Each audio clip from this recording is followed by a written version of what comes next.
Welcome back to Redline Global, a collaborative venture between SAMAA in Pakistan and SEN in Lebanon. Both teams are now devoted to bringing to you an exciting debate about a very important issue. We live in a world of nuclearized world. Let me give you some data here. There are about 12,241 nuclear warheads on the planet. Of those, 9,614 are in military stockpiles, ready or near ready for use. As I speak to you, about 3,912 are deployed right now. And as I speak to you, about 2,100 sit on high operational alert.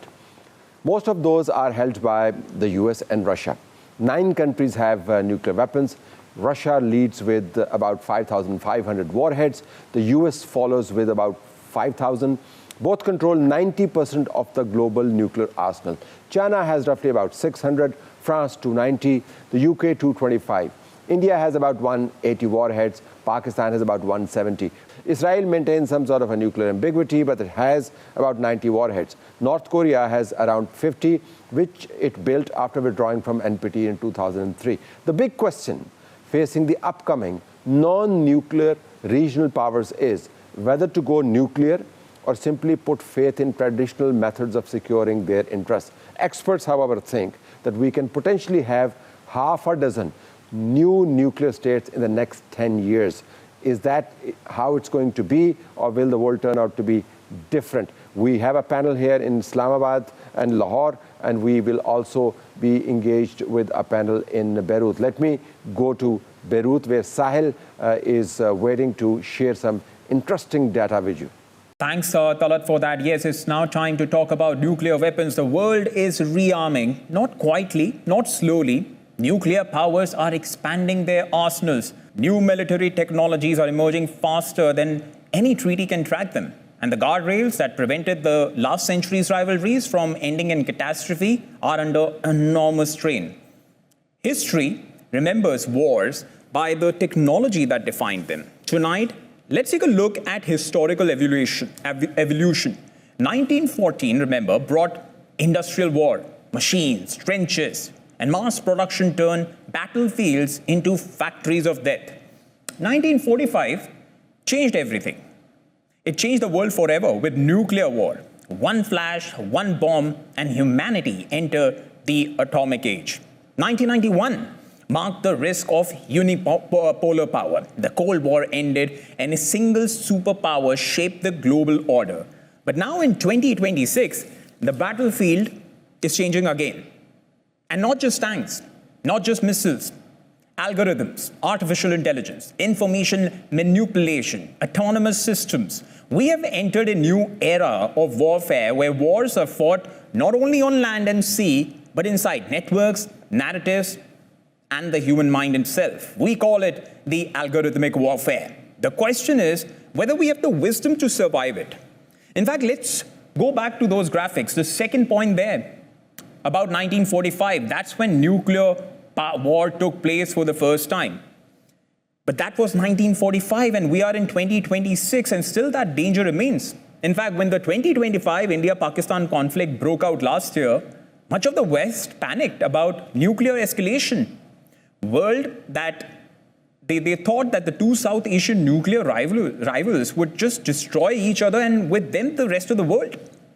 So is there any truth to the West's perennial nuclear panic, or is this an Orientalist gaze from predominantly first world nuclear powers who want to maintain their military superiority over nations from the global South? Angad Singh reports from New York City. Whenever the two countries are in conflict, the same warnings return. This fear-mongering has always come with a subtext. If nuclear weapons spread beyond the West, the entire world would be in danger. But here's the strange part.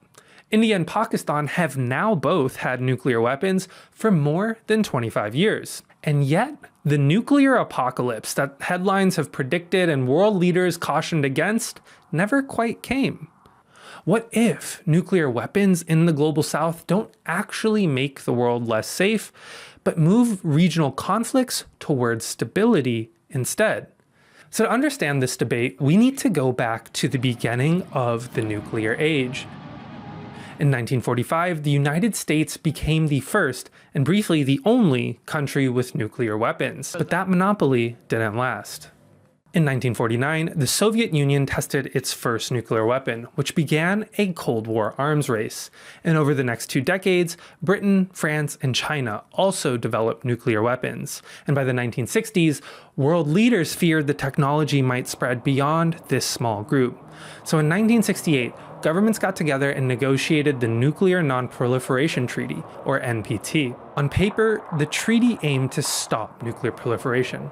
But it also formally recognized just 5 countries as legitimate nuclear powers: the United States, the Soviet Union, Britain, France, and China. These are the same 5 states that hold permanent seats on the UN Security Council.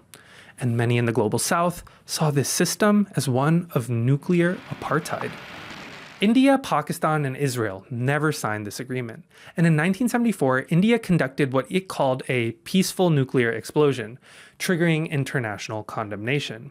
And then, in 1998, India carried out 5 nuclear tests as part of Operation Shakti, and Pakistan responded with 5 tests of its own within weeks. In 1999, as the 2 countries fought the Kargil War along the disputed Kashmir border, major papers were warning that nuclear danger looms large and that the region was the most dangerous place on Earth.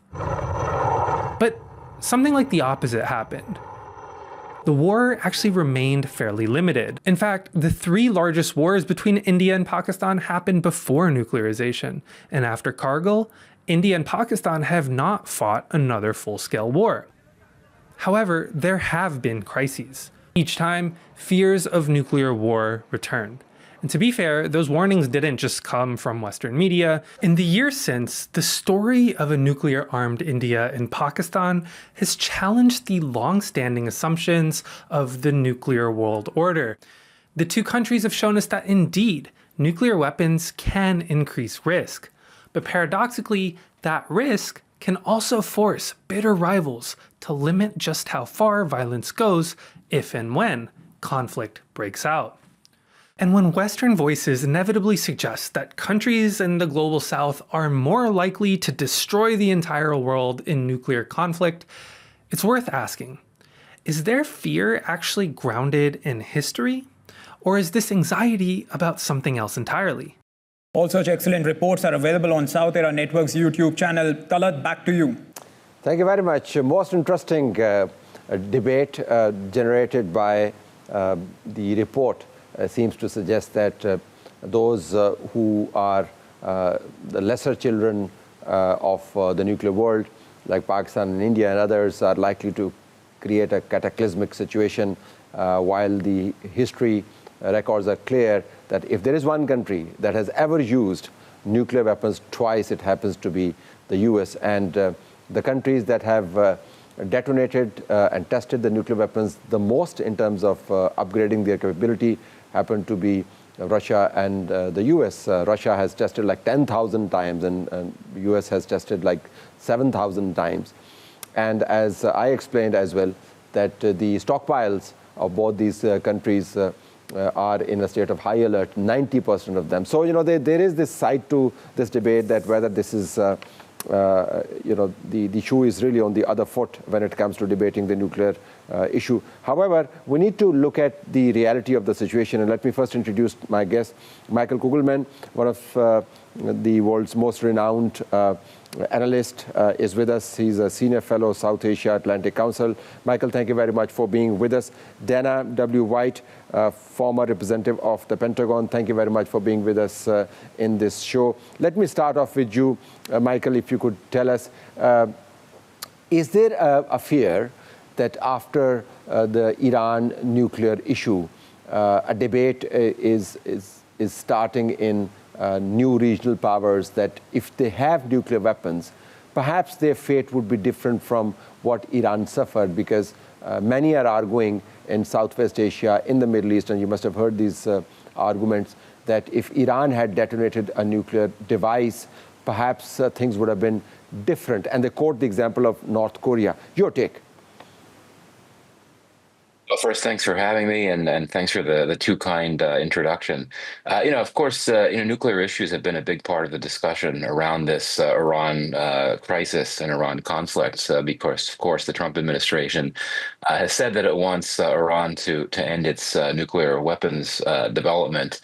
But I would argue that the main focus at this point and the main concern has really been around the conflict itself and ending it and developing the right incentives to get both sides to talk and wrap up the war. I mean, I think it's very clear. I mean, I don't need to tell you or your audience that this is a war that has very significant and negative impacts for so many of Iran's neighbors, including Pakistan, perhaps especially, as well as so many other countries in Asia, the Middle East, and around the world. Of course, the main consequences being economic, those pertaining to energy. But broadly speaking, I would argue that so much of the world, with the exception of a few countries, have a strong interest in getting the belligerents to stop fighting and for the war to stop. So your question is, I think, an apt one, and there's always going to be concerns about that type of issue. But when it comes to the war in Iran right now, I'd say that the main focus is on ending the war, or at least getting the two sides to start talking again, to work toward off-ramps and de-escalations. Dana, this regional dynamic is also at work. Of course, the war needs to stop. There has to be a sane resolution to all of this. But there's a regional dynamic at work. Regional countries are, in the Gulf, for instance, looking for more weapon purchases. They're looking for iron domes. They're also looking for the ultimate guarantee that they believe comes with the nuclear weapons. Is there going to be a new rush for nuclear technology based on the events of the last 1 year? Or do you think that they would draw the exact opposite lesson from the Iranian experience and say that the cost of pursuing nuclear ambitions is far too much?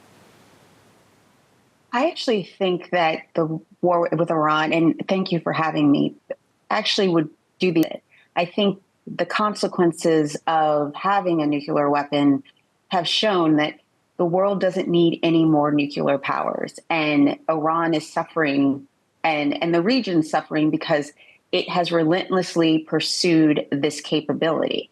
And the president is not going to let them have it. And so I think it does exactly the opposite. It is better not to have a nuclear weapon. I served in the Bush administration with North Korea and how people tiptoed around North Korea. This president is not going to tiptoe. What more can he do to make sure that Iran doesn't have a nuclear potential or capability, considering that he has already obliterated it twice? Well, I think it's not just the obliteration. Obviously, we need to get the enriched uranium, but we also have to kill the will to have it. Iran has to understand this is not a viable ambition for them. And so that's where either talks or Karg Island or escalation becomes the issue, that their ambitions have to go. It can't just be, okay, we'll stop for a bit. Michael, how do you kill intent?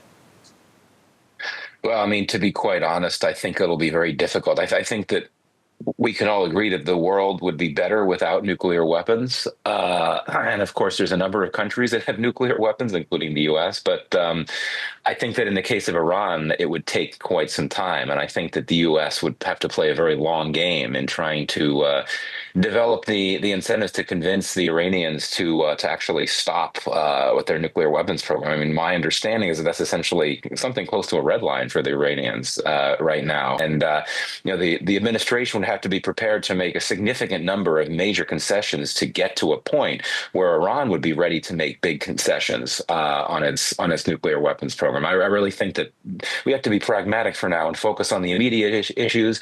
There's no such thing as low-hanging fruit when it comes to a complex conflict like this.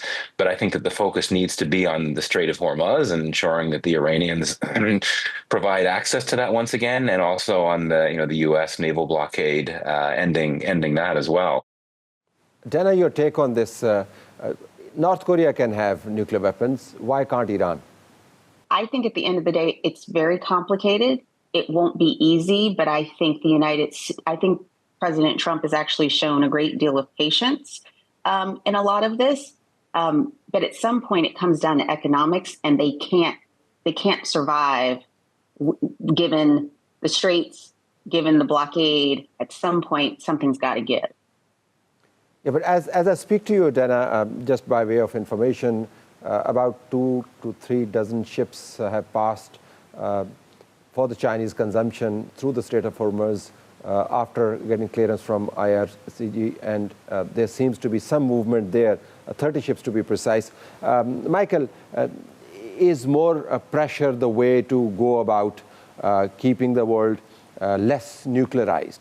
Or do you have to, at some point in time, given to the fact that regional powers will pursue their ambitions regardless of what the cost is, because they do believe that this remains an ultimate umbrella to protect them against the kind of situation that Iran faced with?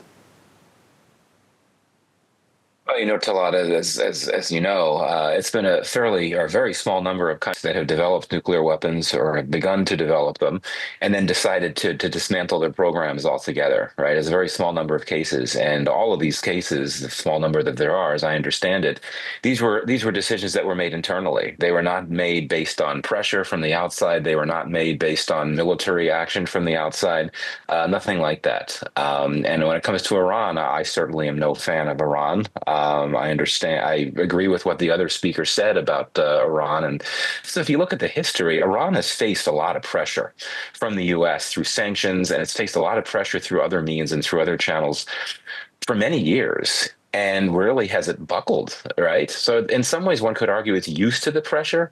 And as much as we've seen significant levels of anger from the Iranian public against the current regime, including these protests that we saw earlier this year, I really do not assume that the Iranian public would agree to the idea of their government or their state dismantling their nuclear weapons program, especially because of a demand or pressure from the outside, and especially the United States, quite frankly.